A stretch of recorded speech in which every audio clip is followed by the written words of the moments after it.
नाही, काहीच होत नाही, तिथंच आहे.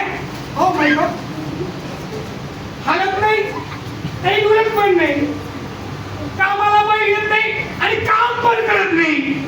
हॅलो, किती वर्षापासून तुला झेलू या झाडाला? स्वतः बदलत नाही आणि दुसऱ्याला पण बदलू देत नाही, स्वतः पण येत नाही आणि दुसऱ्याला पण येऊ देत नाही. हॅलो, ध्यान.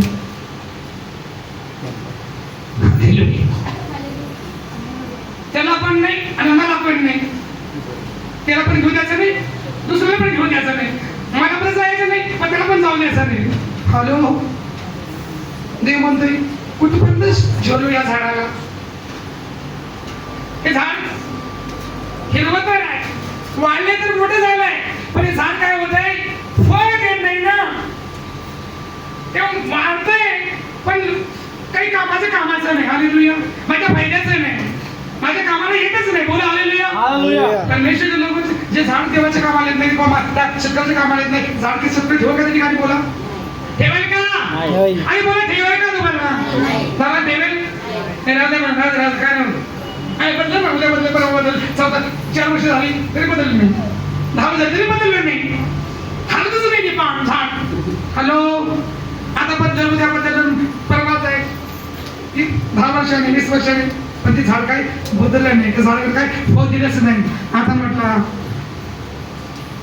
गाडी, आता काय कर, हे झाडाला कापून टाक, काय कर, हे झाडाला कापून टाक. शेतकऱ्याच्या मायाला दया आली. देवाचे लोक, स्वर्गीय पिता मालिक आहे, तुम्ही ते झाड आहात. देवाच्या लोकांना हालेलुया, हालेलुया. किसान, परम किसान, माली ज्या झाडाची देखभाल करतोय तो परमेश्वर आहे. बोला हालेलुया, हालेलुया. परमेश्वर आहे, तो परमेश्वर है, वो परमेश्वर है. उसने कहा कि बेचाल मेरे काम का नहीं है, मेरे लायक ही नहीं है, मेरी योग्यता का नहीं है. Hallelujah, hallelujah. इसमें कोई मतलब नहीं है. मैं इस पेड़ को पहचानता नहीं, किसका जंगली पेड़ है या फूलने का पेड़ है, इसको काम का नहीं. हालेलुया. इसे क्या कर, काट डाल. लेकिन उस मालिक ने कहा, मालिक एक साल से रहने